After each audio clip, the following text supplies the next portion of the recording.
Parte 2. El año de 015, cuando todo el tiempo expiró y el mundo perdió su memoria, y el hombre que era se había perdido de vista como un barco en la lejanía, rodeando el filo de la tierra con su antigua vida encerrada en la bodega, y cuando las estrellas remolineantes contemplaron la nada, y la luna en su arco ya no recordaba su nombre, y todo cuanto quedaba era el gran mar de ansia sobre el que flotaba eternamente, todavía, en su interior, en el lugar más profundo, era esto, un año, la montaña y las estaciones que se sucedían, y Amy y el año de 0. Llegaron al campamento a oscuras. Volgast condujo el último kilómetro poco a poco, siguiendo los haces de los focos cuando se abrían paso entre los árboles, frenaba para salvar los peores baches, las rodadas profundas de la escorrentía del invierno. Las ramas extendidas como dedos, preñadas de humedad, arañaron el techo y las ventanillas cuando pasaron. El coche era un trasto, un anticuado Toyota Corolla de llantas enormes y chillonas, y un cenicero lleno de colillas amarillentas. Volgast lo había robado en un aparcamiento de caravana situado en las afueras de Laramie, dejando el Lexus con las llaves en el encendido y una nota sobre el salpicadero. Quédeselo, es suyo. Un chucho encadenado, demasiado cansado para ladrar, había contemplado la maniobra con desinterés, mientras Volgast arrancaba el motor, y después transportaba a Amy desde el Lexus al Toyota Corolla, donde la había tendido sobre el asiento posterior, sembrado de envoltorios de comida basura y paquetes de cigarrillos vacíos. Por un momento, Volgast deseó poder estar presente para ver la cara del propietario cuando despertara por la mañana y encontrara su viejo coche reemplazado por un sedán deportivo de $80,000, como la calabaza de Cenicienta convertida en una carroza. Volgast nunca había conducido nada semejante. Confió en que el nuevo propietario, fuera quien fuera, se regalase el placer de conducir el coche al menos una vez, antes de descubrir una forma de hacerlo desaparecer con sigilo. El Lexus pertenecía a Fortes. Había pertenecido, se recordó Volgast, porque Fortes estaba muerto. Fortes, James B. Volgast nunca había sabido su nombre hasta que leyó la tarjeta de matriculación. Una dirección de Maryland,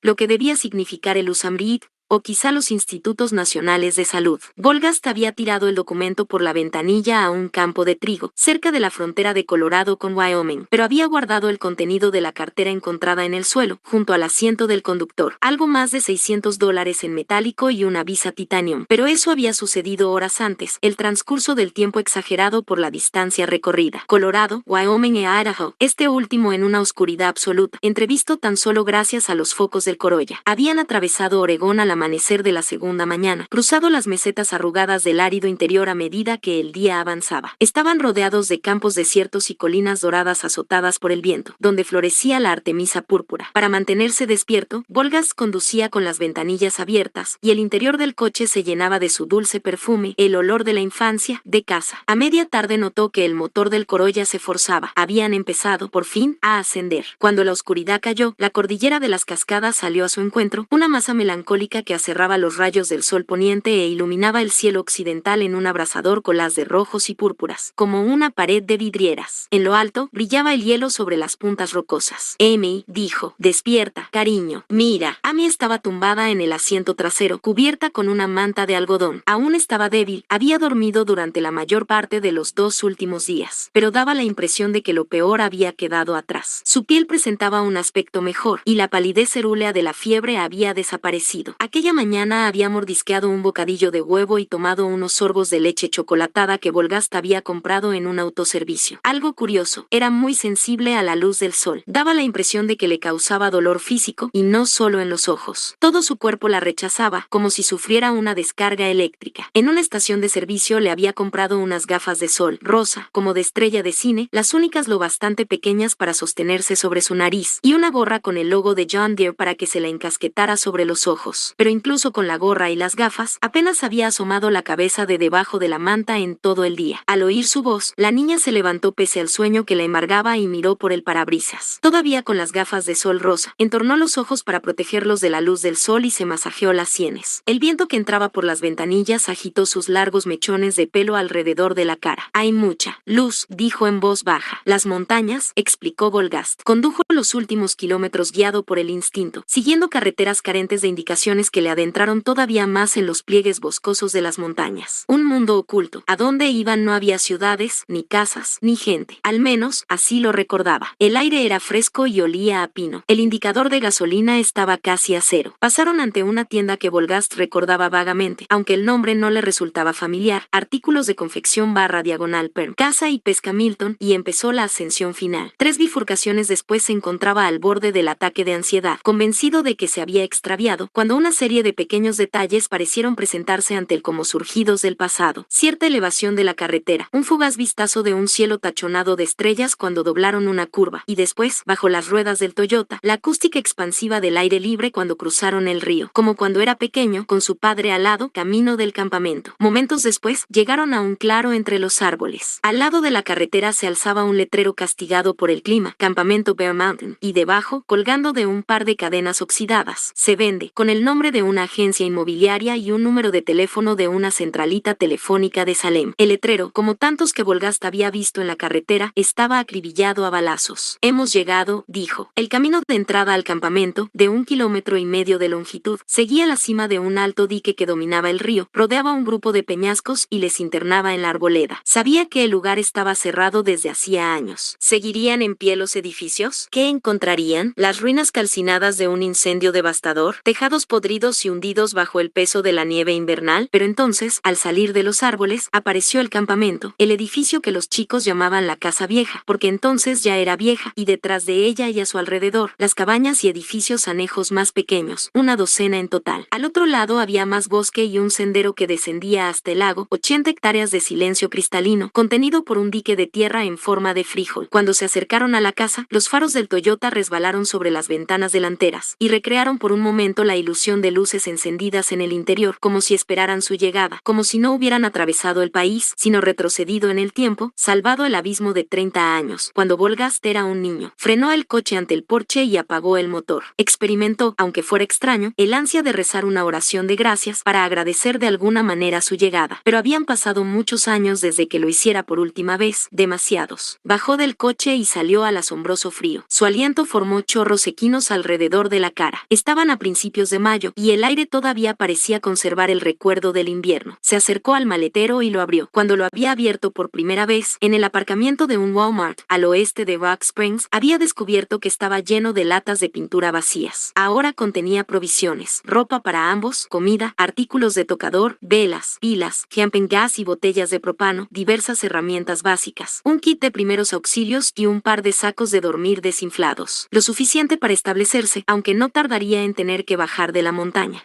Gracias al resplandor de la bombilla del maletero, localizó lo que buscaba y subió al porche. El picaporte de la puerta principal se dio con un fuerte tirón de la palanca para desmontar neumáticos del Toyota. Volgast encendió su linterna y entró. Si Amy despertaba sola, tal vez se asustaría, pero quería echar un vistazo rápido para comprobar que no existía el menor peligro. Probó el interruptor de la luz que había junto a la puerta, pero no pasó nada. La corriente estaba desconectada, sin duda. Habría un generador de reserva en alguna parte, aunque necesitaría combustible para lograr que funcionara, y aún en ese caso no era seguro que lo lograra. Paseó la linterna alrededor de la sala. Había una colección caótica de sillas y mesas de madera, una cocina de leña de hierro forjado, un escritorio de oficina metálico apoyado contra la pared, encima un tablón de anuncios, vacío salvo por una sola hoja de papel arrugada a causa del tiempo. Las ventanas estaban desprotegidas, pero el cristal había resistido. El espacio estaba cerrado herméticamente y se conservaba, y cuando la estufa de leña funcionara se calentaría enseguida. Dirigió la linterna hacia el tablón de anuncios. Bienvenidos, campistas. Verano de 2014, ponía el papel y debajo, ocupando el resto de la página, una lista de nombres, los habituales Jacob, Joshua y Andrew, pero también un Sacha e incluso una Kim,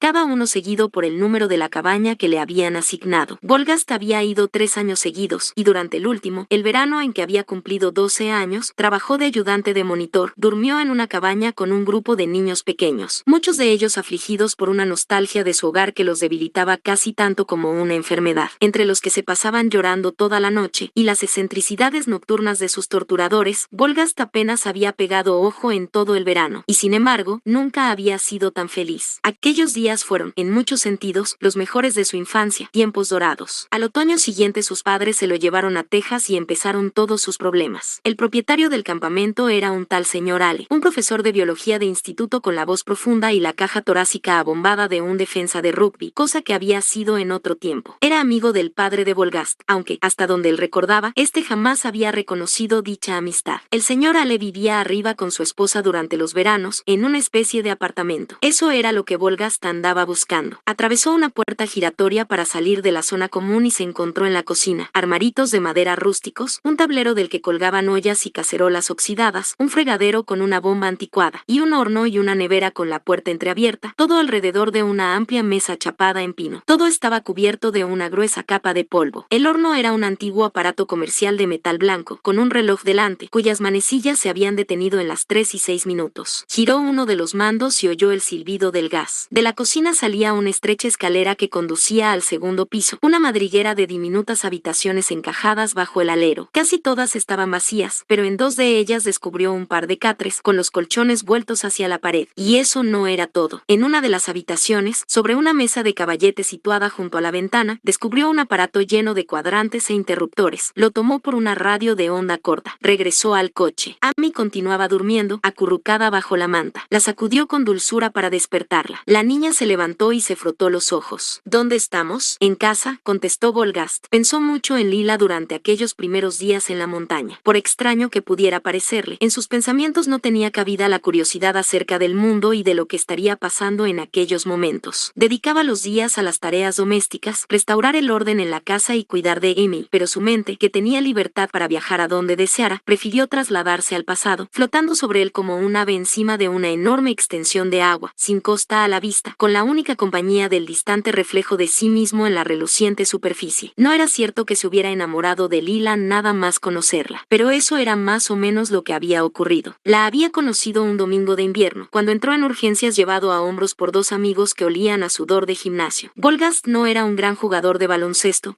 No jugaba desde el instituto, pero se había dejado convencer para participar en un torneo de caridad, 3 contra 3, media pista, nada excesivo. De manera milagrosa habían superado 2 rondas antes de que Volgast saltara para encestar, y al descender oyera un chasquido en el tendón de Aquiles izquierdo, y luego desechó en el suelo. Al tiempo que la pelota rebotaba en el aro, lo que hacía más humillante la lesión, un estallido de dolor le inundara los ojos de lágrimas. El médico de urgencias que lo examinó anunció que se había roto el tendón y le envió arriba al traumatólogo. Era Lila. Ella entró en la habitación, mientras con una cuchara introducía los restos de un yogur en su boca, lo tiró al cubo de la basura y se volvió hacia el lavabo para lavarse las manos. Todo ello sin que le echara ni un solo vistazo. Bien, se secó las manos y consultó un momento su tablilla, y después miró a Volgast, sentado en la mesa. No era lo que Volgast habría descrito como una belleza clásica, aunque algo en ella le provocó una sensación de déjà vu. Tenía el pelo, que era del color del cacao, recogido en un moño mediante una especie de varilla. Llevaba gafas negras, que resbalaban sobre la pendiente de su estrecha nariz. Soy la doctora Kyle. ¿Se ha lesionado jugando al baloncesto? Volgast asintió contrito. No soy un gran deportista, admitió. En aquel momento, la PDA zumbó en la cintura de la mujer. Ella le dirigió una mirada y frunció el ceño.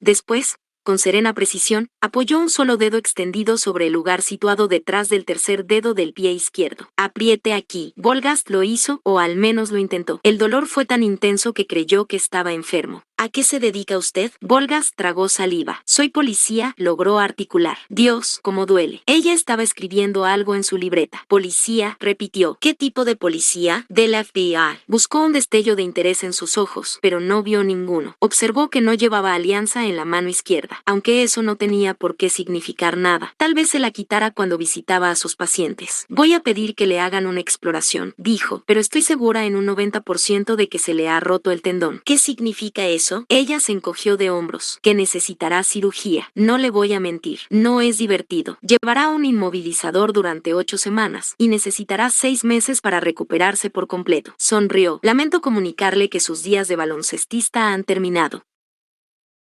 Le administró algo para el dolor que lo adormeció al instante. Despertó justo cuando lo trasladaban en camilla a hacerse la resonancia magnética. Cuando volvió a abrir los ojos, Lila se encontraba de pie junto a su cama. Alguien lo había tapado con una manta. Consultó el reloj y vio que iban a dar las 9 de la mañana. Llevaba casi 6 horas en el hospital. ¿Sus amigos siguen aquí? Lo dudo. La operación estaba programada para las 7 de la mañana siguiente. Tendría que firmar algunos formularios, y después lo llevarían a una habitación donde pasaría la noche.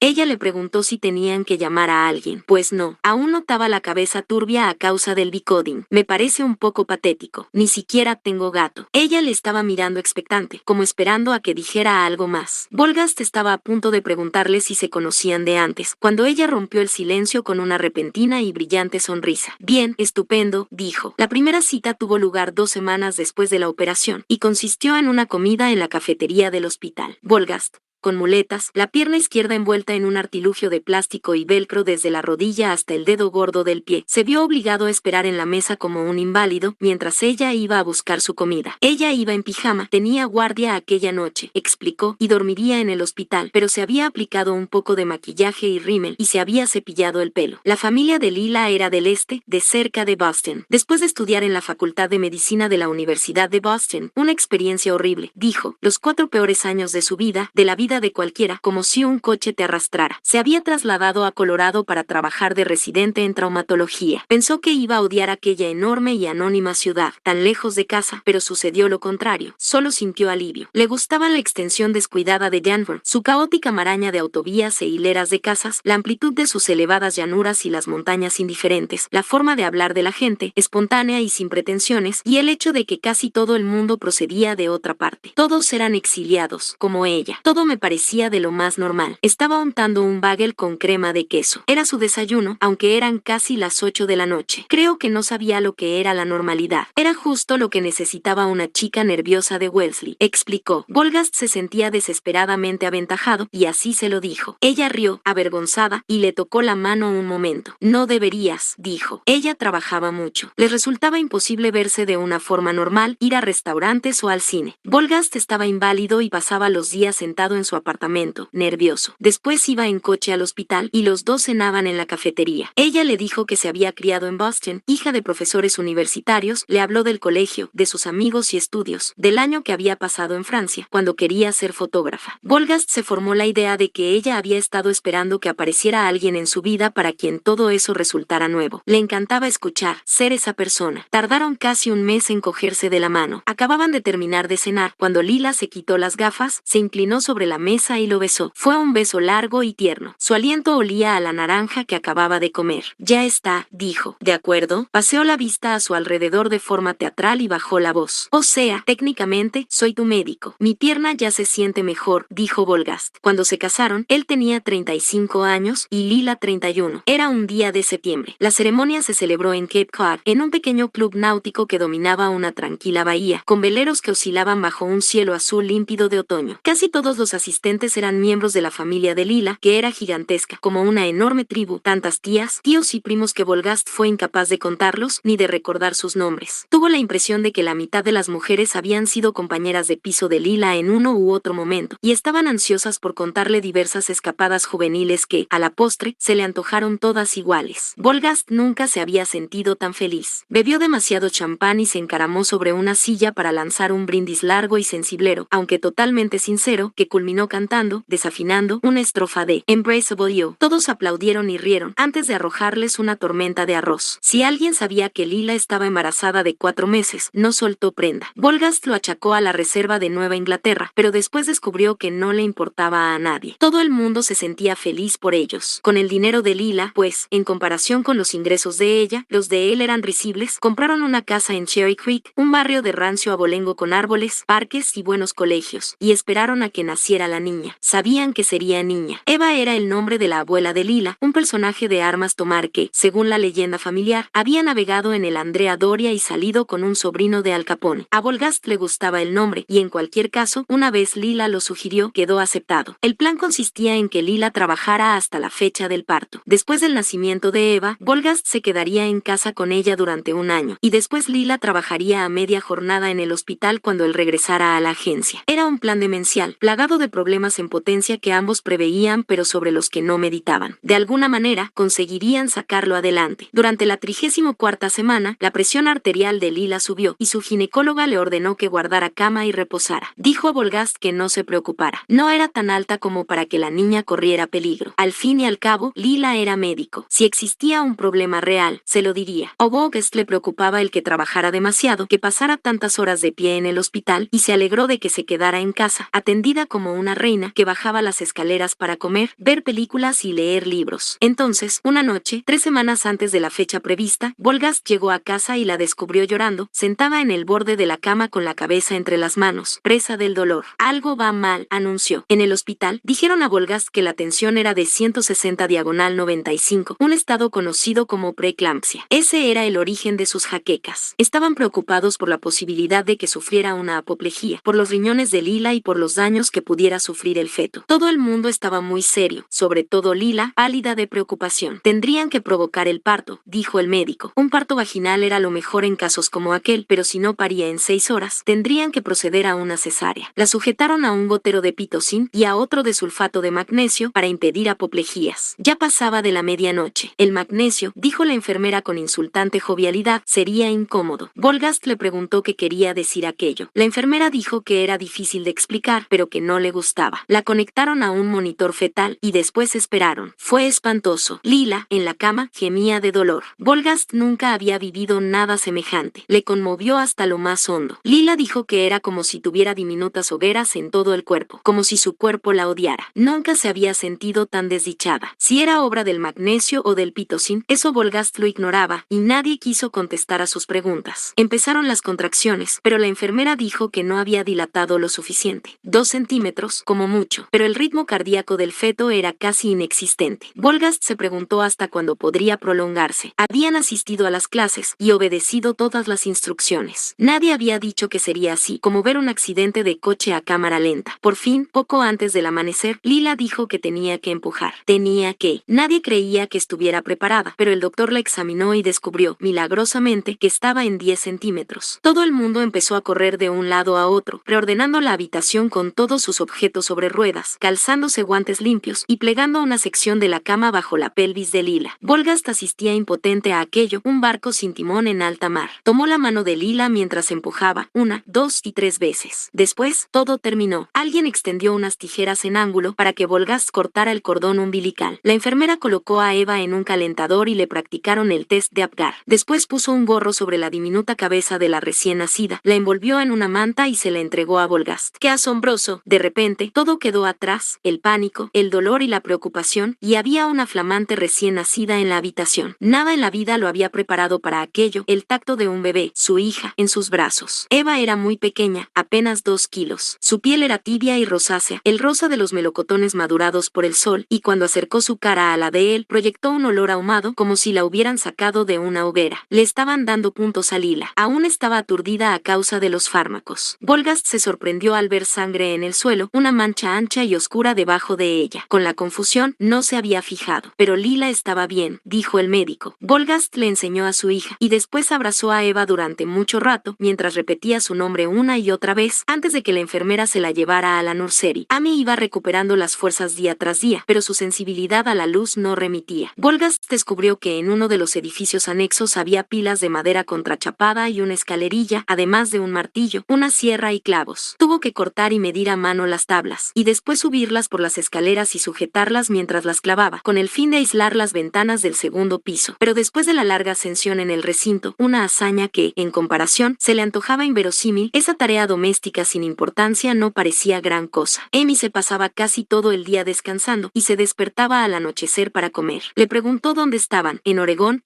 explicó él, en las montañas, un lugar donde había acampado de niño, pero nunca por qué. O ya lo sabía, o le daba igual. El tanque de propano de la casa estaba casi lleno. Volgast preparaba comidas sencillas en la cocina, sopas y guisos de lata, galletitas saladas y cereales con leche en polvo. La provisión de agua del campamento era algo sulfurosa, pero potable, y salía de la bomba de la cocina tan helada que le daba escalofríos. Se dio cuenta enseguida de que apenas había llevado comida. Tendría que bajar pronto de las montañas. Había encontrado en el sótano sótano cajas con libros antiguos, novelas clásicas encuadernadas, mozas debido a la edad y la humedad, y por la noche se las leía a la luz de una vela, La isla del tesoro, Oliver Twist o 20.000 leguas de viaje submarino. A veces, Amy salía de día, si estaba nublado, y lo miraba mientras llevaba a cabo las tareas, cortar leña, reparar un agujero del tejado bajo el alero, o intentar insuflar vida a un antiguo generador de gasolina que había encontrado en uno de los cobertizos. Ella se sentaba en un tocón a la sombra, con gafas y gorra, y una toalla larga sujeta bajo la cinta del pelo para proteger el cuello. Pero esas visitas nunca duraban mucho rato, una hora, y su piel se teñía de un color rosa rabioso, como si se hubiera escaldado con agua caliente, y él la enviaba arriba de nuevo. Una noche, cuando llevaban casi 3 semanas en el campamento, la llevó al lago a bañarse. Aparte de los breves ratos en que ello lo miraba mientras él trabajaba, la niña no había salido de la casa, y nunca muy lejos. Al pie del sendero había un muelle destartalado, que se extendía 9 metros sobre la orilla herbosa.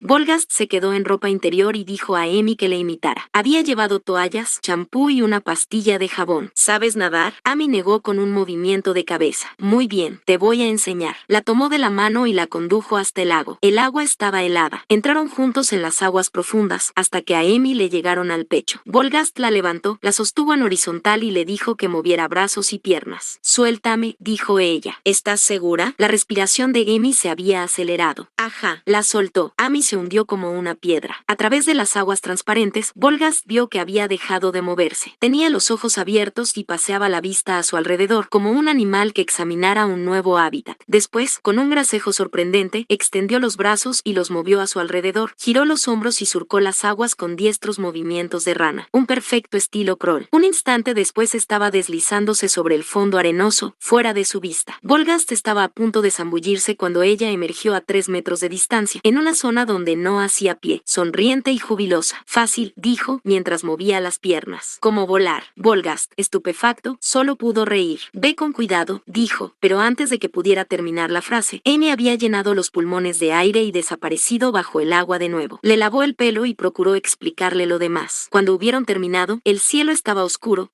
virado del púrpura al negro. Las estrellas se podían contar por cientos, y sus luces parpadeantes se reflejaban en la superficie inmóvil del lago. No se oía nada, salvo sus voces y el latido primigenio del agua del lago contra la orilla. Recorrieron el sendero a la luz de la linterna. Cenaron sopa y galletitas saladas en la cocina, y después la acompañó a su habitación. Sabía que pasaría horas despierta. La noche era su territorio, y también se estaba convirtiendo en el de él. A veces se quedaba levantado la mitad de la noche y le leía. Gracias, dijo Amy, mientras Volgast se acomodaba con un libro, Ana de las Tejas Verdes. ¿Por qué? Por enseñarme a nadar. Me pareció que ya sabías. Alguien te habrá enseñado. Ella recibió aquella afirmación con una expresión de perplejidad. No creo, dijo. Volgast no supo qué conclusión extraer. Amy constituía un misterio. Parecía encontrarse bien, mejor que bien. De hecho, con independencia de lo que hubiera sucedido en el recinto, fuera lo que fuera el virus, daba la impresión de haberlo superado. No obstante, el problema de la luz era extraño, y había más cosas. Por ejemplo, ¿por qué motivo no le crecía el pelo? El cabello de Volgast le caía por debajo del cuello. Pero Amy, cuando la miraba, parecía siempre igual. Tampoco le cortaba nunca las uñas, ni ella lo hacía. Y, por supuesto, estaba el más profundo de los misterios. ¿Qué había matado a Doyle y a todos los demás en Colorado? ¿Cómo era posible que Carter se hubiera plantado sobre el capó del coche, sin ser Carter por completo? ¿Qué había querido decir Lacey cuando anunció que Amy era de él y que ya sabría lo que debía hacer? La verdad era que lo había sabido hacer, pero no podía explicar nada de todo aquello. Más tarde, cuando terminó de leer, le dijo que bajaría a la montaña por la mañana. Pensó que Amy se encontraba lo bastante bien como para quedarse sola en la casa. Solo tardaría 1 o 2 horas. Volvería antes de que ella se diera cuenta, incluso antes de que despertara. Lo sé, dijo ella, y Volgast tampoco supo qué deducir de ello. Se fue poco después de las 7. Después de tantas semanas de inactividad, recogiendo el polen de los árboles, el Toyota emitió un largo resuello de protesta cuando intentó ponerlo en marcha, pero al final el motor resistió. La niebla matutina que se elevaba del lago comenzaba a disiparse. Empezó el largo descenso por el camino. La ciudad digna de ese nombre que tenían más cerca se encontraba a 45 kilómetros kilómetros, pero Volgast no quería ir tan lejos. Si el Toyota se averiaba, se quedaría aislado, y también Emi. En cualquier caso, el depósito de gasolina estaba casi vacío. Recorrió a la inversa el camino de llegada y se detuvo en cada bifurcación para poner a prueba su memoria. No vio otros vehículos, lo cual no le sorprendió, en un lugar tan alejado. No obstante, esa ausencia le inquietaba. El mundo al que estaba regresando, aunque fuera durante un breve periodo de tiempo, se le antojó un lugar diferente que el de hacía 3 semanas. Entonces lo vio: artículos de confección /diagonal perm, caza y pesca. Milton. En la oscuridad, aquella primera noche, le pareció más grande. De hecho, no era más que una pequeña casa de 2 pisos, de tablillas maltratadas por la intemperie. Una cabaña en el bosque, como salida de un cuento de hadas. No había más coches en el aparcamiento, aunque sí había aparcada en la hierba de la parte de atrás una vieja furgoneta de mediados de la década de 1990. Volgast salió del Toyota y se acercó a la puerta principal. En el porche había media docena de expendedores automáticos de periódicos, todos vacíos, salvo uno, USA Today. Vio el titular en letras grandes a través de la puerta polvorienta, que estaba abierta. Cuando retiró un ejemplar, descubrió que el periódico consistía en 2 hojas dobladas. Se paró en el porche y leyó: Caos en Colorado. El estado de las montañas rocosas, asolado por un virus asesino. Se cierran las fronteras. Se informa de brotes en Nebraska, Utah y Wyoming. El presidente pone al ejército en estado de alerta y pide a la nación que mantenga la calma ante una amenaza terrorista sin precedentes. Washington, 18 de mayo, el presidente Hughes juró anoche tomar todas las medidas necesarias para contener la expansión del virus de la llamada fiebre de Colorado y castigar a los responsables, y afirmó que la justa ira de los Estados Unidos de América caerá sin vacilar sobre aquellos que odian la libertad y los gobiernos ilegales que les dan cobijo. El presidente hablaba desde el despacho Oval en su primer discurso a la nación desde el inicio de la crisis, hace 8 días. Existen pruebas irrefutables de que esta epidemia devastadora no es un fenómeno de la naturaleza, sino la obra de extremistas antiestadounidenses que operan dentro de nuestras fronteras, aunque apoyados por enemigos del exterior, dijo el señor Hughes a una nación angustiada. Se trata de un crimen, no solo contra el pueblo de Estados Unidos, sino contra toda la humanidad. Su discurso llegaba un día después de que se informara sobre los primeros casos de la enfermedad en estados vecinos, pocas horas después de que el señor Hughes ordenara cerrar las fronteras de Colorado y pusiera al ejército de la nación en estado de máxima alerta. Todos los desplazamientos aéreos nacionales e internacionales habían sido suspendidos por orden presidencial, lo cual provocó el caos en los centros neurálgicos de transporte, mientras miles de viajeros buscaban otros medios de volver a casa, con el objetivo no solo de tranquilizar a la nación, sino también de replicar a las crecientes críticas de que el gobierno había sido lento a la hora de reaccionar contra la crisis. El señor Hughes dijo a la nación que se preparara para una lucha formidable. Esta noche les pido su confianza, su resolución y sus oraciones, dijo el presidente al país. Haremos todo lo humanamente posible. La justicia será rápida. El presidente no especificó qué grupos o naciones eran objetivo del escrutinio federal. También declinó extenderse sobre la naturaleza de las pruebas de que disponía la administración que indicaran que la epidemia era obra de terroristas. Cuando se preguntó al portavoz presidencial, Tim Momer, acerca de una posible respuesta militar, dijo a los reporteros: en este momento no descartamos nada. Con arreglo a los informes de funcionarios estatales, hasta el momento han fallecido 50,000 personas. No quedó claro cuántas víctimas habían sucumbido a la enfermedad y cuántas habían muerto debido a los ataques violentos de los infectados. Entre los primeros síntomas de contagio se cuentan los mareos, vómitos y fiebre elevada. Tras un breve periodo de incubación, apenas 6 horas, aparece la enfermedad, acompañada en algunos casos de un notable aumento de la fuerza física y la agresividad. Los pacientes enloquecen y matan a todo el mundo, dijo un funcionario del Departamento de Sanidad de Colorado que pidió conservar el anonimato. Los hospitales parecen zonas de guerra. Shannon Freeman, portavoz del Centro de Control de Enfermedades de Atlanta, calificó estos informes de histeria, pero admitió que las comunicaciones con las autoridades sanitarias de la zona en cuarentena se habían interrumpido. Lo que sabemos es que la enfermedad conlleva un índice de mortandad muy elevado, de hasta un 50%, dijo Freeman. Aparte de eso, no sabemos qué está sucediendo allí. Lo mejor que se puede hacer en este momento es quedarse en casa. Freeman confirmó los informes acerca de la existencia de brotes en Nebraska, Utah y Wyoming, pero declinó extenderse más. Da la impresión de que está sucediendo algo, y añadió: cualquiera que sospeche haberse contagiado ha de presentarse en la comisaría de policía o el servicio de urgencias del hospital más cercanos. Es lo que aconsejamos a la gente en este momento. Las ciudades de Denver, Colorado Springs y Fort Collins, que están bajo la ley marcial desde el martes, se encontraban casi vacías esta noche, cuando los residentes hicieron caso omiso de las órdenes del gobernador de Colorado, Fred Smiley, de evacuar el lugar y huyeron de las ciudades en oleadas. Corren rumores de que el Departamento de Seguridad Nacional había ordenado utilizar usar la fuerza para alejar a los refugiados de la frontera, pero no han sido confirmados, así como los informes de que unidades de la Guardia Nacional de Colorado habían empezado a evacuar a los enfermos de los hospitales para trasladarlos a un lugar que no se ha revelado. Había más. Volgast leyó y releyó los artículos. Estaban rodeando a los enfermos y los ametrallaban. Eso parecía claro, aunque hubiera que leerlo entre líneas. El 18 de mayo, pensó Volgast. El periódico era de hacía 3 días, no 4. Amy y él habían llegado al campamento la mañana del 2 de mayo. Todo lo que narraba el periódico había sucedido en tan solo 18 días. Oyó movimientos en la tienda que había detrás de él. Lo estaban observando. Encajó el periódico bajo el brazo, se volvió y atravesó la puerta mosquitera. Era un lugar pequeño que olía a polvo y a viejo, atestado hasta las vigas de todo tipo de mercancías, útiles de acampada, ropa, herramientas, productos enlatados. Una gran cabeza de ciervo estaba suspendida sobre la puerta, protegida por una cortina de cuentas que conducía a la parte de atrás. Volgast recordó los tiempos en que iba allí a comprar caramelos y tebeos. En aquella época, un expositor giratorio se alzaba junto a la puerta. Tales from the Crypt, Los Cuatro Fantásticos y la serie del Caballero Oscuro, la favorita de Volgast. Detrás del mostrador,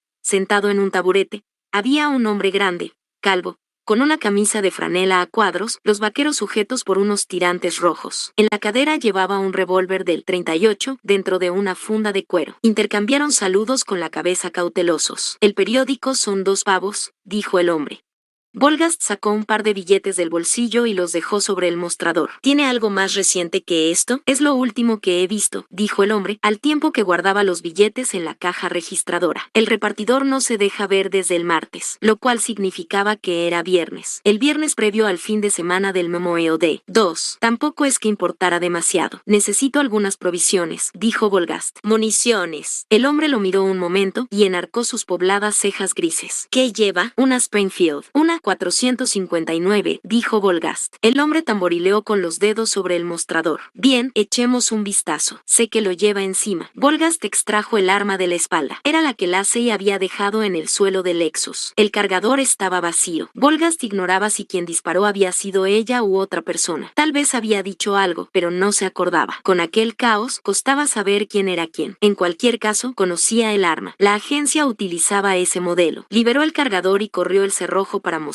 al hombre que estaba vacío, y la dejó sobre el mostrador. El hombre tomó el arma en su manaza y la examinó. Por la forma en que le dio la vuelta, dejando que su acabado reflejara la luz, Volgast adivinó que el hombre entendía de armas. Armazón de tungsteno, boca de expulsión biselada, perno de titanio. Muy bonita. Miró a Volgast expectante. Me atrevería a decir que es usted un federal. Volgast compuso su mejor expresión de inocencia. Podríamos decir que lo fui. En otra vida. El hombre sonrió con tristeza. Dejó la pistola sobre el mostrador. Otra vida, dijo, y meneó la cabeza con desgana. Supongo que todos hemos tenido una. Déjeme echar un vistazo. Atravesó la cortina para ir a la parte de atrás, y regresó al cabo de un momento con una cajita de cartón. Esto es todo lo que tengo para la 459. Guardaba algo para un tipo jubilado de la ATF 3, a quien le gusta coger un paquete de 12, ir al bosque y tirar contra las latas mientras las vacía. Lo llama su día de reciclaje, pero hace tiempo que no lo veo. Es usted la primera persona que se presenta aquí desde hace casi una semana. Será mejor que se la quede. Dejó la caja sobre el mostrador. 50 balas, punta hueca. Inclinó la cabeza hacia el mostrador. Adelante, en la caja no sirven de nada. Cargue el arma, si así lo desea. Volgast liberó el cargador y empezó a colocar las balas. ¿Puedo conseguir más en algún otro sitio? No, a menos que baje hasta Bitter y ver. El hombre se dio 2 golpecitos en el esternón con el dedo índice. Dicen que hay que dispararles aquí. Un solo disparo. Se derrumban como un saco si aciertas. De lo contrario, eres historia. Lo dijo como si tal cosa, sin miedo o satisfacción, como si estuviera hablando del tiempo. Da igual que fuera su novia o su abuela. Le chupará la sangre antes de que pueda disparar por segunda vez. Volgast terminó de cargar el arma, tiró de la corredera para cargar una bala y comprobó el seguro. ¿Quién le ha dicho eso? Internet. Hay de todo. Se encogió de hombros. Teorías conspirativas que dicen que es cosa del gobierno. El rollo de los vampiros. Casi todo parece cosa de locos. Cuesta saber lo que son chorradas y lo que no. Volgast devolvió volvió el arma a la base de la espalda. Se le pasó por la cabeza preguntar al hombre si podía utilizar su ordenador para ver las noticias, pero ya sabía más que suficiente. Pero se dio cuenta de que era muy posible que supiera más que ninguna otra persona viva. Había visto a Carter y a los demás, y todo lo que eran capaces de hacer. Le diré una cosa. Hay un tipo que se hace llamar el último resistente de Denver. Ha colgado un videoblog desde una loma del centro. Dice que está atrincherado con un rifle de gran potencia. Ha filmado buenas tomas. Debería ver cómo se mueven esos hijos de puta. El hombre volvió a darse unos golpecitos en el esternón. Recuerde lo que le he dicho. Un disparo. De lo contrario, no hará el segundo. Se mueven de noche en los árboles. El hombre ayudó a Volgast a recoger las provisiones y transportarlas al coche. Alimentos enlatados, leche en polvo y café, pilas, papel higiénico, velas y combustible. Un par de cañas de pescar y una caja de aparejos de pesca. El sol brillaba en todo su esplendor. A su alrededor, el aire parecía congelado en una inmensa inmovilidad, como el silencio que se hace en un auditorio antes de que la orquesta comience a tocar. Se dieron un apretón de manos delante del maletero del coche. «Está en Bear Mountain, ¿verdad?», preguntó el hombre. Si no le importa que se lo pregunte. No parecían existir motivos para ocultarlo. «¿Cómo lo has sabido?». «Por el camino del que ha llegado». El hombre se encogió de hombros. «Allí arriba no hay nada, salvo el campamento. No sé por qué no pudieron venderlo. Fui allí de pequeño. Es curioso, pero no ha cambiado nada. Supongo que eso es lo que vale la pena de esos sitios». «Bien, ¿es usted listo?». «Es un punto estratégico. No se preocupe, no se lo diré a nadie». «Usted también debería alargarse», dijo Volgast. «Dirigirse a un punto más alto de las montañas o ir al norte». Volgast lo leyó en los ojos del hombre. Estaba tomando una decisión. «Venga», dijo por fin. «Le enseñaré algo». Guió a Volgast al interior de la tienda y atravesó la cortina de cuentas. Detrás estaba la pequeña zona habitable de la tienda. El aire olía a rancio y cerrado, y todas las persianas estaban bajadas. Un aparato de aire acondicionado zumbaba en la ventana. Volgast se detuvo en el umbral y dejó que sus ojos se adaptaran a la penumbra. En el centro de la habitación había una cama grande de hospital en la que dormía una mujer. La cabecera de la cama estaba elevada en un ángulo de 45 grados, de modo que pudo ver su cara demacrada, inclinada a un lado, hacia la luz que latía en las ventanas cubiertas por persianas. Su cuerpo estaba cubierto con una manta, pero la delgadez era patente. Sobre una mesita descansaban docenas de frascos de pastillas, gasa y pomada, una palangana de cromo y jeringas plastificadas. Había un tanque de oxígeno verde claro, aparcado al lado de la cama. Una esquina de la manta, subida, dejaba al descubierto los pies descalzos. Tenía bolitas de algodón encajadas entre los dedos amarillentos. Había una silla al pie de la cama, y sobre ella vio Volgast una lima de uñas y frascos de esmalte. «Siempre le gustaba llevar los pies bonitos», dijo el hombre en voz baja. «Se los estaba haciendo cuando usted entró». Salieron de la habitación. Volgast no sabía qué decir. La situación era evidente. El hombre y su esposa no irían a ninguna parte. Los dos salieron a la brillante luz del sol que caía sobre el aparcamiento. «Tiene esclerosis múltiple», explicó el hombre. «Confiaba en quedarme con ella en casa todo el tiempo que fuera posible. Ese fue el acuerdo al que llegamos, cuando empezó a encontrarse mal el pasado invierno. Se supone que enviarán una enfermera, pero no vemos una desde hace una semana». Removió los pies sobre la grava y carraspeó. «Creo que no habrá más visitas a domicilio». Volgast le dijo cómo se llamaba. El hombre era Carl y su esposa, Marta. Tenían 2 hijos adultos, uno en California y el otro en Florida. Carl había sido electricista en Corvallis, en Oregón, hasta que había comprado la tienda y solicitado la jubilación. «¿Qué puedo hacer?», preguntó Volgast. Se habían dado un apretón de manos antes, pero volvieron a hacerlo. «Mantenerse con vida», respondió Carl. Volgast estaba regresando al campamento cuando, de repente, pensó en Lila. Eran recuerdos de otro tiempo, otra vida. Una vida que ahora había terminado, para él, para todo el mundo. Pensar en Lila era como despedirse. 16. Los incendios llegaron en los días largos y secos del mes de agosto. Volgast percibió el olor del humo una tarde, mientras trabajaba en el patio. Por la mañana el aire estaba impregnado de una neblina acre. Subió al tejado para mirar, pero solo vio los árboles y el lago, las montañas onduladas en la distancia. No tenía forma de saber a qué distancia se hallaban los incendios. El viento podía empujar el humo durante cientos de kilómetros. Hacía más de 2 meses que no bajaba de la montaña, desde su viaje a la tienda de Milton. Habían descubierto una rutina. Volgast dormía todos los días hasta casi mediodía, y trabajaba fuera hasta el anochecer. Después de cenar y nadar, los dos se quedaban levantados durante la mitad de la noche, leyendo o jugando a juegos de mesa, como si fueran pasajeros en un largo viaje por mar. Había encontrado una caja llena de juegos en una de las cabañas: Monopoly, parchís y damas. Durante un tiempo dejó ganar a Amy, pero descubrió que no era necesario. Era una jugadora astuta, sobre todo de Monopoly, pues compraba propiedad tras propiedad, y calculaba al instante las rentas que producirían y contaba su dinero con regocijo. Boardwalk, Park Place y Marvin Gardens, ¿Qué significaban para ella los nombres de aquellos lugares? Una noche en que se había acomodado para leerle algo, 20.000 leguas de viaje submarino, que ya habían leído antes, pero que ella deseaba volver a escuchar, ella le arrebató el libro y, a la luz parpadeante de la vela, empezó a leerle en voz alta. Ni siquiera hizo una pausa en las palabras más difíciles del libro, con su sintaxis farragosa y anticuada. Cuando ella se detuvo para pasar página, Volgast, incrédulo, le preguntó cuándo había aprendido a leer.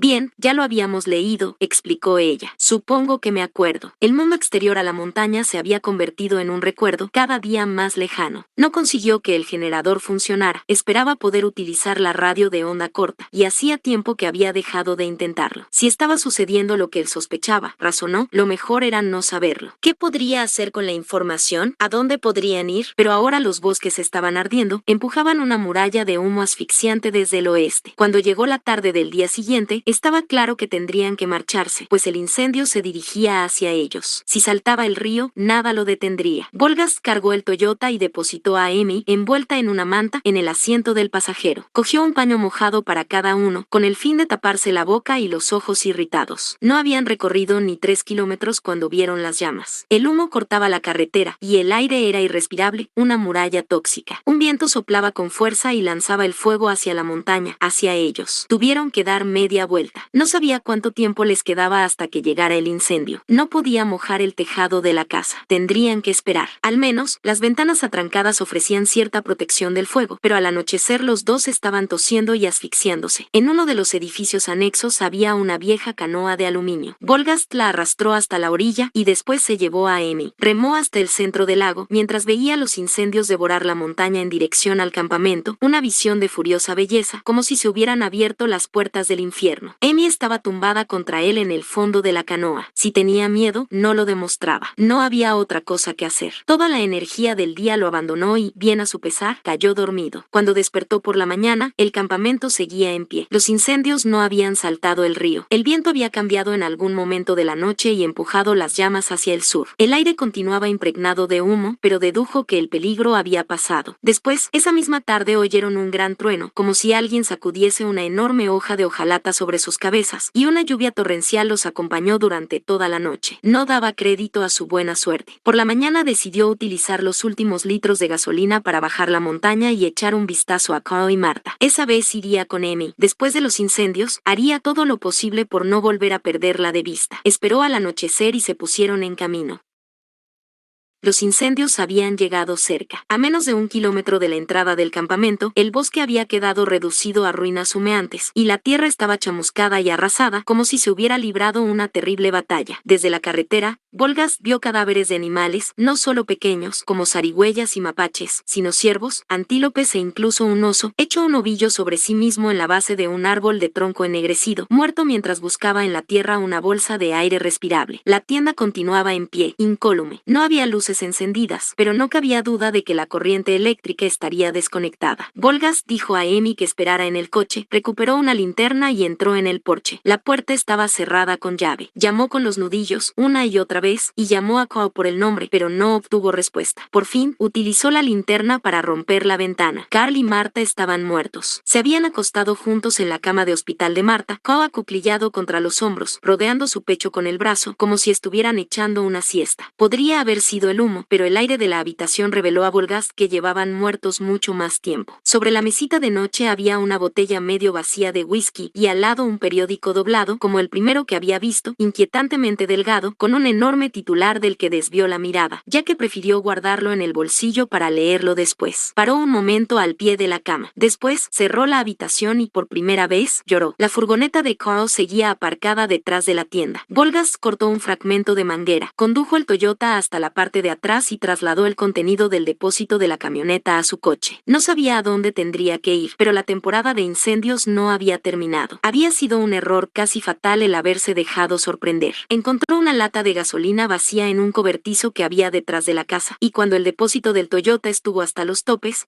también la llenó. Después, Amy lo ayudó a examinar las provisiones de la tienda. Se llevó toda la comida, baterías y propano que creyó que podía cargar, lo guardó en cajas y las transportó hasta el coche. Después, regresó a la habitación donde yacían los cadáveres y, con cuidado, conteniendo la respiración, extrajo el 38 de Carl de la funda sujeta al cinto. Al amanecer, cuando Amy se durmió por fin, Volgast sacó el periódico del bolsillo de su chaqueta. En esa ocasión, una única hoja, con fecha del 10 de julio, hacía casi un mes. A saber dónde la había conseguido Carl. Tal vez habría ido a Bitteriver, y después, al regresar, basándose en lo que había visto y leído, puso fin a la situación. La casa estaba llena de medicamentos. Le habría resultado muy fácil llevar a la práctica sus propósitos. Volgast había escondido el periódico en su bolsillo por miedo, pero también a causa de una certeza fatalista sobre lo que descubriría en él. Tan solo los detalles constituirían una novedad. Chicago cae. El virus vampiro llega a la costa este. Millones de muertos. La frontera de la cuarentena se traslada hacia el centro de Ohio. California se separa de la Unión y jura defenderse por sus propios medios. India agita el poder de los misiles y amenaza a Pakistán con un ataque nuclear. Limitado. Washington, 10 de julio, el presidente Hughes ordenó hoy a las fuerzas militares estadounidenses que abandonaran el perímetro de Chicago, después de que se produjeran numerosas bajas durante la noche, cuando las unidades del ejército y la Guardia Nacional fueron aplastadas por una enorme fuerza de personas infectadas que avanzaban hacia la ciudad. Hemos perdido una gran ciudad estadounidense, dijo el señor Hughes en un comunicado oficial. Nuestras oraciones están con el pueblo de Chicago y con los hombres y mujeres que han sacrificado sus vidas para defenderlo. Su recuerdo nos sostendrá en esta gran batalla. El ataque se produjo poco después del anochecer, cuando las fuerzas estadounidenses apostadas a lo largo del nudo sur informaron de que una fuerza de envergadura desconocida se había congregado ante el distrito comercial de la ciudad. No cabe duda de que el ataque estaba organizado, declaró el general Carson White, comandante de la zona central de cuarentena, quien calificó el episodio de inquietante. Se ha establecido un nuevo perímetro defensivo en la ruta 75, desde Toledo a Cincinnati, dijo White a los periodistas la mañana del martes. Ese es nuestro nuevo Rubicón. Cuando los reporteros le preguntaron por el número de tropas que estaban abandonando sus puestos, White contestó que no había oído nada por el estilo y tachó tales rumores de irresponsables. Son los hombres y mujeres más valientes con los que he tenido el honor de servir a la patria, dijo el general. Se han detectado brotes de la epidemia en ciudades desde Tallahassee, en Florida, y Charleston, en Carolina del Sur, hasta Helena, en Montana, y Flagstaff, en Arizona, al igual que al sur de Ontario y al norte de México. La Casa Blanca y los Centros de Control de Enfermedades han calculado que las bajas ascienden a unos 30 millones. El Pentágono ha situado la cifra de personas infectadas en unos 3 millones. Amplias zonas de San Luis, abandonada el domingo, estaban ardiendo anoche, así como zonas de Memphis, Tulsa y Des Moines. Observadores in situ informaron de haber visto aviones sobrevolando a baja altura el famoso arco de la ciudad pocos momentos antes de que se declararan los incendios que engulleron poco después la zona central. Nadie de la administración ha dado crédito a los rumores de que los incendios fueron provocados por las fuerzas federales con el fin de desinfectar las principales ciudades de la zona central de cuarentena. La gasolina escasea o es inexistente en todo el país, pues los pasillos de transporte continúan obstruidos por la gente que huye de la epidemia.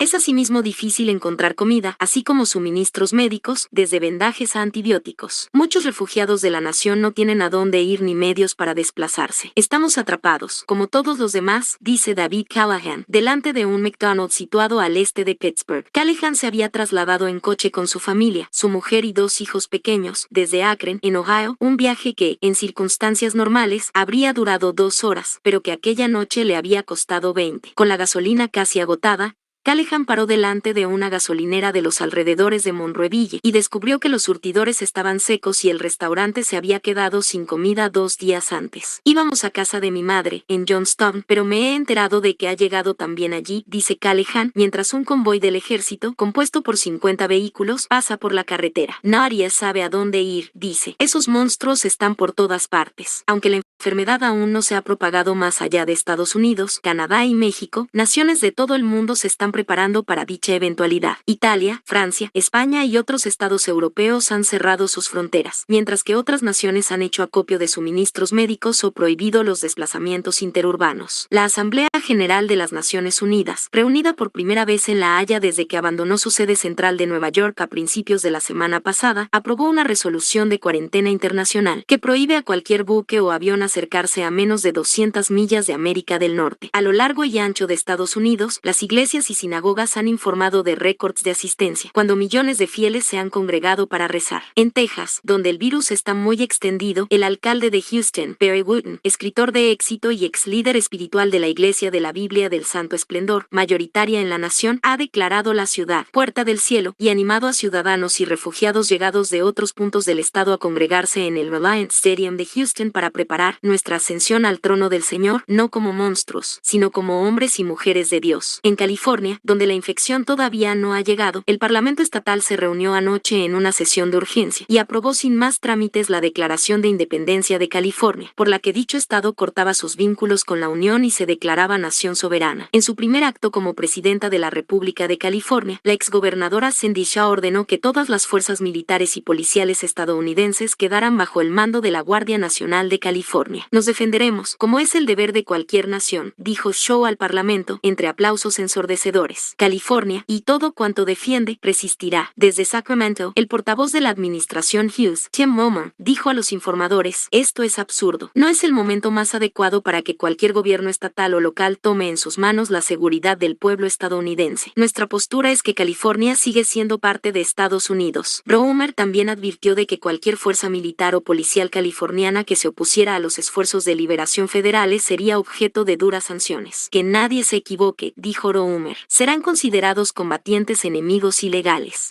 Ha llegado el momento de contener la expansión del extremismo islamista, dijo al Parlamento el primer ministro indio Suresh Mitra. El cancerbero se ha ido a dormir, de modo que ya era un hecho consumado, pensó Volgast. Al final, había sucedido. Conocía una expresión en la que pensó ahora. Solo la había oído utilizar en el contexto de la aviación, para explicar cómo, en un día por lo demás claro, un avión podía desplomarse desde el cielo de un momento a otro. SPLA, superado por los acontecimientos. Eso era lo que estaba pasando. El mundo, la raza humana, estaba superado por los acontecimientos. Cuide de Amy, había dicho Lacey. Amy es suya. Pensó en Doyle, que había depositado en sus manos las llaves del Lexus, y en el beso que Lacey le dio en su mejilla. Pensó en Doyle corriendo detrás de ellos, agitando las manos, mientras gritaba, vete, vete, y en cómo Lacey saltó del coche para llamar a las estrellas, pues así los consideraba Volgast, estrellas humanas, provistas de un brillo mortífero, y conseguir que se precipitaran sobre ella. El tiempo de dormir, de descansar, había terminado. Volgast se quedó despierto toda la noche, con el 38 de Call en una mano y la Springfield en la otra. Esa noche había refrescado, la temperatura era inferior a los 10 grados, y Volgast había encendido la estufa de leña para cuando regresaran de la tienda. Sacó el periódico y lo dobló en cuartos, después en octavos, y finalmente en 16avos. Abrió la puerta de la estufa. Después, entregó el periódico al fuego y contempló asombrado la velocidad con que desaparecía. 17. El verano terminó, llegó el otoño, y el mundo los dejó en paz. Las primeras nieves cayeron la última semana de octubre. Volgast estaba cortando leña en el patio cuando vio por el rabillo del ojo los primeros copos que caían, gordas plumas ligeras como polvo. Se había subido las mangas de la camisa para trabajar, y cuando paró para alzar la cara y sentir el frío en su piel húmeda, se dio cuenta de lo que estaba pasando, la llegada del invierno. Clavó el hacha en un tronco, volvió a casa y gritó, Amy. Ella apareció en lo alto de la escalera. Su piel veía tan poco la luz del sol que era blanca como la porcelana. ¿Has visto la nieve? No lo sé. ¿Es posible? Bien, ahora está nevando. Rió y percibió la satisfacción en su voz. No querrás perdértelo. Vamos. Cuando la hubo vestido, con chaqueta y botas, pero también con gafas de sol y gorro, más una espesa capa de filtro solar sobre cada centímetro de piel expuesta, la nieve caía en grandes cantidades. La niña salió a la blancura remolineante, con movimientos pomposos, como un explorador que estuviera pisando un nuevo planeta. ¿Qué te parece? Amy inclinó la cabeza y sacó la lengua, un gesto instintivo para atrapar y saborear la nieve. Me gusta, anunció. Tenían refugio, comida y calefacción.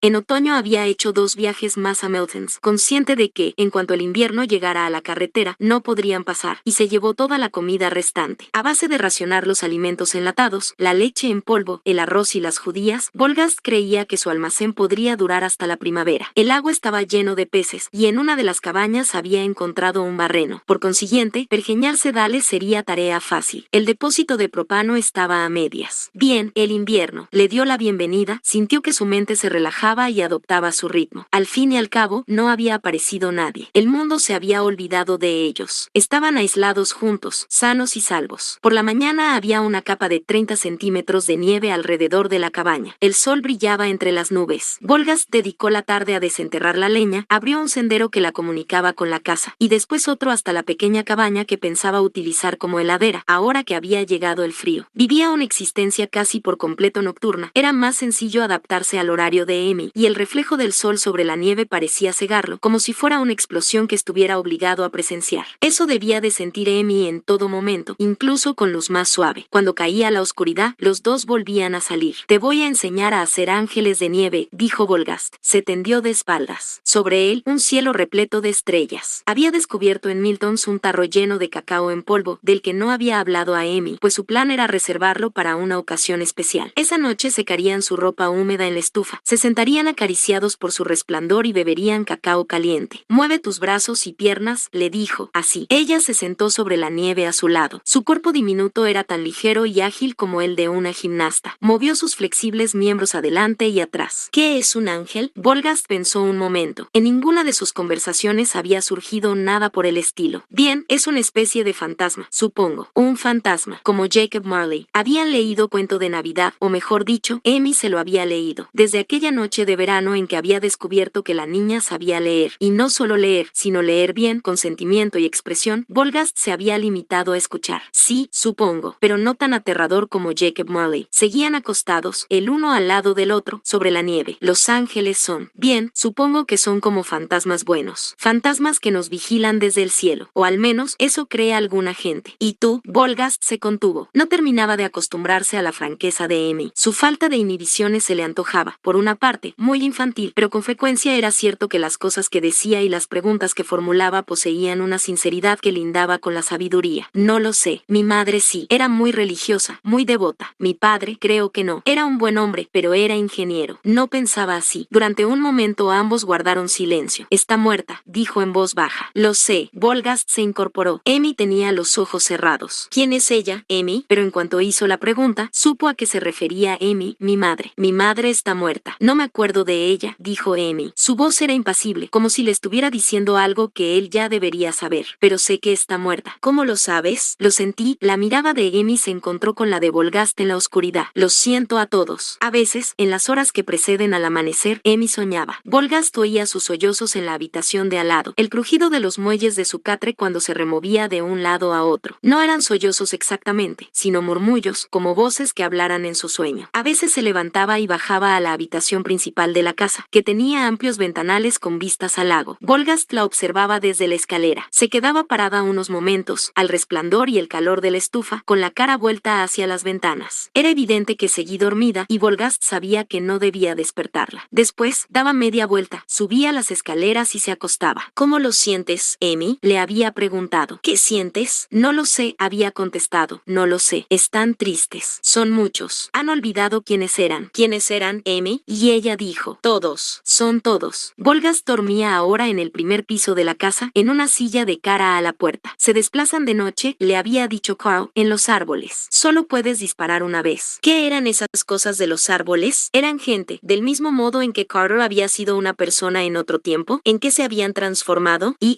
Amy, quien soñaba con voces, cuyo pelo no crecía, quien pocas veces parecía dormir porque era verdad, se había dado cuenta de que solo lo fingía, o comer, que sabía leer y nadar como si recordara vidas y experiencias ajenas. ¿Era también una de ellos? El virus estaba inactivo, había dicho Fortes, y si no era así, estaría enfermo Volgast, pero no lo estaba. Se sentía como siempre, o sea, perplejo, como un hombre en un sueño, perdido en un paisaje de señales carentes de sentido. El mundo tenía una finalidad que él no entendía.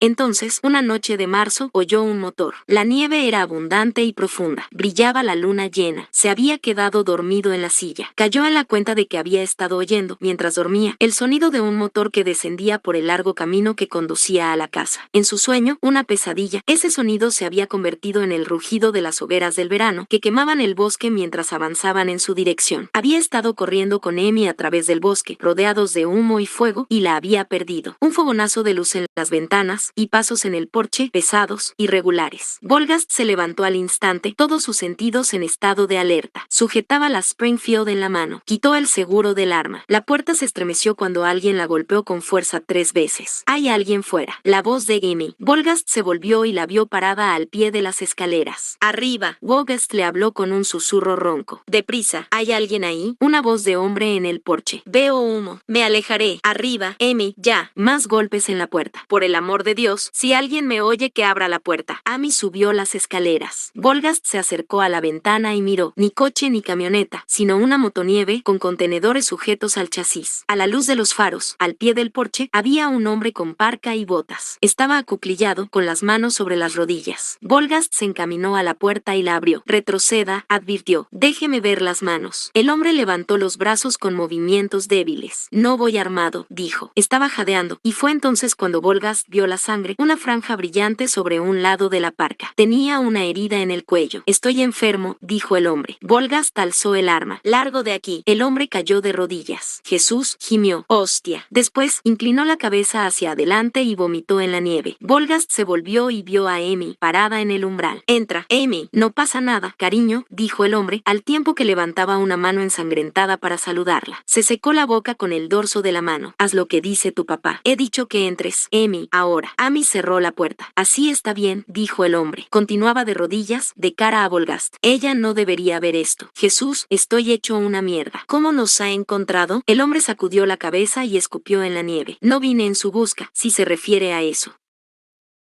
6 de nosotros estábamos escondidos a unos 60 kilómetros al oeste de aquí, el campamento de casa de un amigo. Nos habíamos refugiado en octubre, después de que ellos se apoderaran de Seattle. «¿Quiénes son ellos?», preguntó Volgast. «¿Qué pasó en Seattle?». El hombre se encogió de hombros. «Lo mismo que en todas partes. Todo el mundo está enfermo, muriendo, despedazándose mutuamente. Aparece el ejército y después, puff, la ciudad se evapora entre humo. Algunas personas dicen que es la ONU o los rusos. Por lo que yo sé, podría ser el hombre de la luna». Nos dirigimos hacia el sur, a las montañas, donde pensábamos pasar el invierno allí y después tratar de llegar a California. Entonces llegaron esos cabrones. Ninguno de nosotros logró disparar. Salí cagando leches, pero uno de ellos me mordió.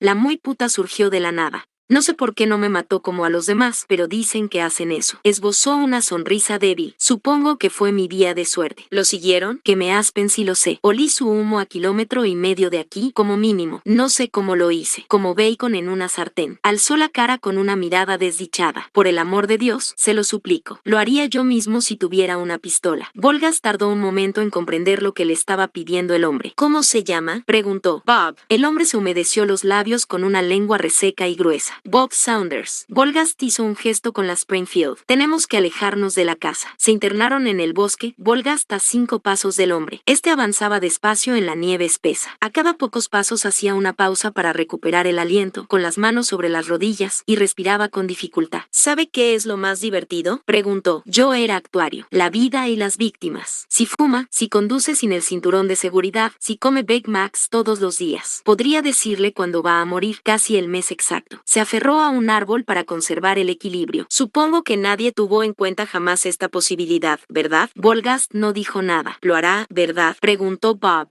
Había desviado la vista hacia los árboles. «Sí», dijo Volgast. «Lo siento, no pasa nada. No se atormente por eso». Respiraba con dificultad mientras se humedecía los labios. Dio media vuelta y se tocó el pecho como había hecho Carl tantos meses antes, para enseñar a Volgast dónde tenía que disparar. «Justo aquí». «Vale, si quiere, antes me puede disparar en la cabeza. Pero no olvide meterme otra bala aquí».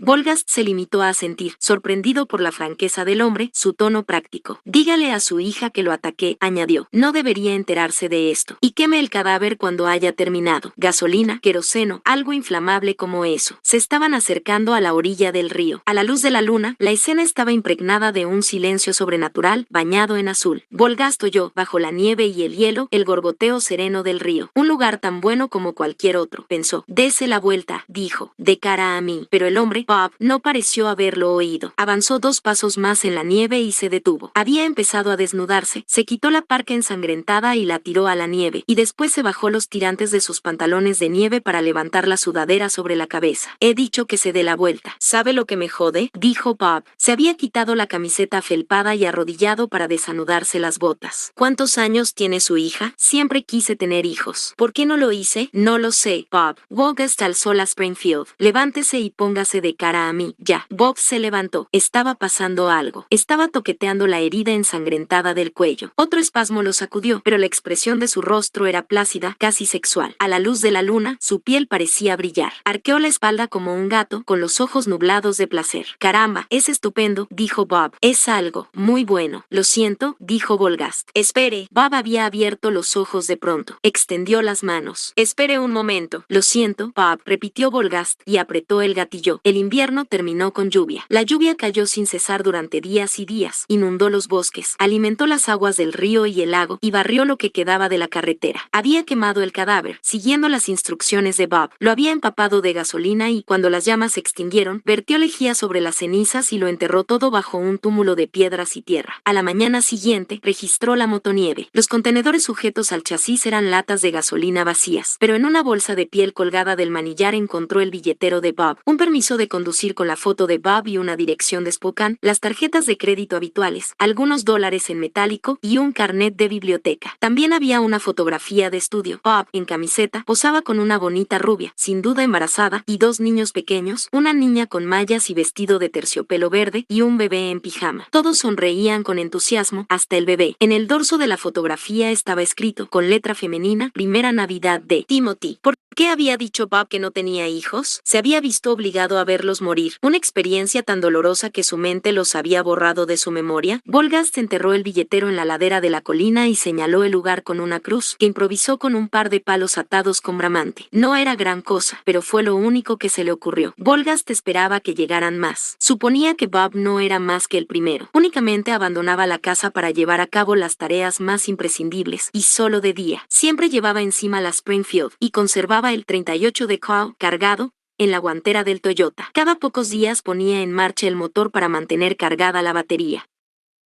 Bob había dicho algo acerca de California. ¿Aún se estaba a salvo allí? ¿Había algún lugar seguro? Tenía ganas de preguntar a Amy. ¿Los oyes acercarse? ¿Sabes dónde están? No tenía un mapa con el que enseñarle dónde estaba California, pero subió con ella al tejado de la casa una noche, poco después del ocaso. ¿Ves aquella cordillera?, dijo, y señaló hacia el sur. Sigue mi mano, Amy. Las cascadas. Si me pasa algo, sigue esa cordillera. Corre y no pares de correr. Pero pasaban los meses y seguían solos. Dejó de llover y Volgast salió de la casa una mañana para que lo recibieran el sabor y el olor de la luz del sol y la sensación de que algo había cambiado. Los pájaros cantaban en los árboles. Miró hacia el lago y vio agua donde antes solo había un sólido disco de hielo. Una dulce neblina verde vestía el aire y en la base de la casa una hilera de azafrán brotaba de la tierra. Tal vez el mundo estuviera saltando en pedazos, pero allí estaba el regalo de la primavera en las montañas. Desde todas direcciones llegaban sonidos y olores de vida. Volgast no sabía en qué mes estaban. Abril o mayo, pero no tenía calendario, y la pila de su reloj, que no llevaba desde otoño, se había agotado. Aquella noche, sentado en su silla junto a la puerta con la Springfield en la mano, soñó con Lila. En parte sabía que era un sueño sexual, sobre hacer el amor, pero no lo parecía. Lila estaba embarazada, y los dos jugaban al Monopoly. Aquel sueño no transcurría en ningún lugar en concreto. La zona situada más allá de donde ellos se encontraban estaba oculta por la oscuridad, como las regiones escondidas de un escenario. El temor irracional de que su actividad fuera a perjudicar al feto embargaba a Volgast. «Tenemos que parar», le dijo con vehemencia, «esto es peligroso». Pero ella no pareció oírle. Volgast tiró los dados y movió su ficha, para luego descubrir que había aterrizado en la casilla con la imagen del policía que soplaba su pito. «Ve a la cárcel, Brad», dijo Lila, y rió. «Ve directamente a la cárcel». Entonces se levantó y empezó a desnudarse. «No pasa nada, puedes besarme si quieres». A Bob no le importará. «¿Por qué no le importará?», preguntó Brad. Porque está muerto, contestó Lila. Todos estamos muertos. Se despertó sobresaltado, presintiendo que no estaba solo en la habitación. Ladeó la silla y vio a Amy, que le daba la espalda, de cara a los ventanales que dominaban el lago. A la luz de la estufa, vio que levantaba una mano y tocaba el cristal. Se levantó. ¿Qué pasa? Amy estaba a punto de dar un paso, cuando una luz cegadora, inmensa y pura, abrazó el cristal, y en aquel instante la mente de Volgast pareció congelar el tiempo. Como el obturador de una cámara, su mente plasmó y retuvo una imagen de Amy, con las manos alzadas hacia la luz, la boca abierta de par en par para lanzar un grito de horror. Una ráfaga de viento estremeció la cabaña, y después, con un estruendo ensordecedor, las ventanas estallaron hacia adentro, y Volgast se sintió levantado del suelo y arrojado al otro lado de la habitación. Un segundo después, o 5, o 10, el tiempo se reordenó. Volgast se descubrió a cuatro patas, aplastado contra la pared del fondo. Había cristales por todas partes, 1.000.000 de fragmentos en el suelo, y sus bordes centelleaban como estrellas destrozadas a la luz alienígena que bañaba la habitación. Fuera, un resplandor bulboso estaba hinchando el horizonte hacia el oeste. Amy se acercó a la niña, tendida en el suelo. ¿Te has quemado? ¿Te has cortado? No veo, no veo. Se sacudía con violencia, agitaba los brazos ante su cara presa del pánico. Estaba cubierta de fragmentos de cristal, pegados a la piel de su cara y brazos, y también de sangre que empapaba su camiseta cuando se inclinó sobre ella y trató de calmarla. Quédate quieta, Amy, por favor. Déjame ver si estás herida. La niña se relajó en sus brazos. Le quitó con suavidad los fragmentos de cristal. No tenía cortes. Se dio cuenta de que la sangre era de él. ¿De dónde salía? Bajó la vista y vio una larga astilla, curvada como una cimitarra, sepultada en su pierna izquierda, a mitad de camino entre la rodilla y la ingle. Dio un tirón. El cristal salió limpiamente, sin dolor. 8 centímetros de cristal en su pierna. ¿Por qué no lo había sentido? ¿Había sido la adrenalina? Pero en cuanto pensó en ello, llegó el dolor, un tren que entraba en la estación con retraso. Las motas de luz le enturbiaban la visión. Lo sacudió una oleada de náuseas. No veo. Brad, ¿dónde estás? Estoy aquí, estoy aquí. Le dolía espantosamente la cabeza. ¿Podías desangrarte hasta morir a causa de una herida como aquella? Intenta abrir los ojos.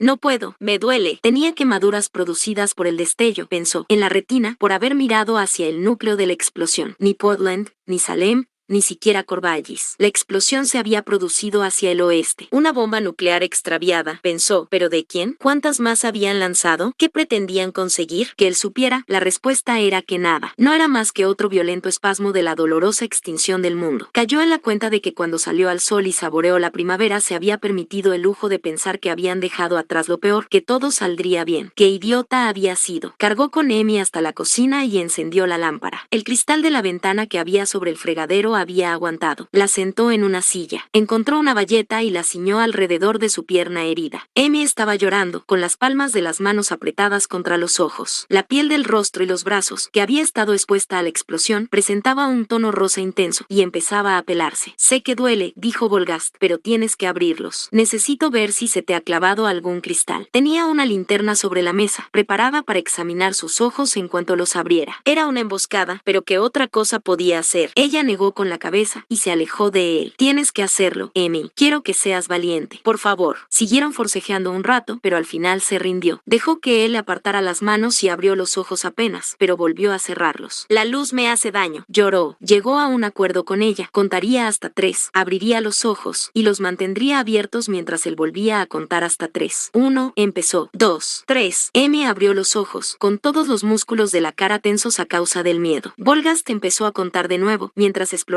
su cara con el haz de la linterna. Ni cristales, ni señales de heridas visibles. Tenía los ojos intactos. 3. Ella cerró los ojos de nuevo, temblorosa y sollozante. Gracias al botiquín de primeros auxilios, embadurnó la piel de Amy con crema antiquemaduras. Le envolvió los ojos con una venda y la llevó a la cama. Tus ojos se pondrán bien, la tranquilizó, aunque no sabía si estaba diciendo la verdad. Creo que es solo temporal, a causa del fogonazo. Estuvo sentado un rato con ella, hasta que su respiración se tranquilizó y comprobó que estaba dormida. Tendrían que marcharse, pensó, poner cierta distancia entre ellos y la explosión, pero ¿a dónde irían? Primero, los incendios, y después la lluvia, habían acabado con la carretera. Podrían intentarlo a pie, pero ¿hasta dónde podría llegar, sin apenas poder caminar, guiando a una niña ciega a través de los bosques? Solo podía confiar en que la explosión hubiera sido de escasa importancia, o se hubiera producido más lejos de lo que sospechaba, o en que el viento hubiera empujado la radiación en otra dirección. En el botiquín de primeros auxilios encontró una pequeña aguja de coser y un ovillo ovillo de hilo negro. Faltaba una hora para el amanecer cuando bajó las escaleras para ir a la cocina. Se sentó a la mesa, iluminado por la lámpara, se quitó el trapo atado y los pantalones empapados en sangre. El corte era profundo pero muy limpio. La piel se veía como papel parafinado roto sobre un filete de carne roja como la sangre. Había cosido botones, incluso una vez el dobladillo de unos pantalones. ¿Sería muy difícil? Bajó del armarito de encima de la pila la botella de whisky que había encontrado en Milton's muchos meses antes. Se sirvió un vaso. Se sentó y tomó el licor a toda prisa. Inclinó la cabeza hacia atrás para beber sin sentir el sabor. Se sirvió un segundo vaso y lo bebió también. Después se levantó, se lavó las manos en el fregadero, sin prisas, y la secó con un paño. Se sentó de nuevo, enrolló el trapo y se lo puso en la boca. Cogió en una mano la botella de whisky y la aguja de coser en la otra. Lástima que no tuviera más luz. Inhaló aire y lo retuvo. Después vertió whisky sobre el corte. Esa fue la peor parte. Después de eso, cerrar la herida fue coser y cantar. Despertó y descubrió que se había dormido con la cabeza sobre la mesa. La habitación estaba helada y el aire conservaba un olor extraño, químico, como a neumáticos quemados. Fuera, caía una nieve grisácea. Volgast salió cojeando al porche. Se dio cuenta de que no era nieve, sino ceniza. Bajó los peldaños. Cayó ceniza sobre su cara y sobre su pelo. No sintió miedo, ni por él ni por Amy. Era un prodigio. Alzó la cabeza y recibió las cenizas. Sabía que estaban pobladas de gente. Una lluvia de cenizas de almas. Podrían haberse trasladado al sótano, pero daba igual. La radiación estaría por todas partes, en el aire que respiraban, en los alimentos que comían y en el agua que corría desde el lago hasta la bomba de la cocina. Se quedaron en el segundo piso, donde, por lo menos, las ventanas atrancadas ofrecían cierta protección. 3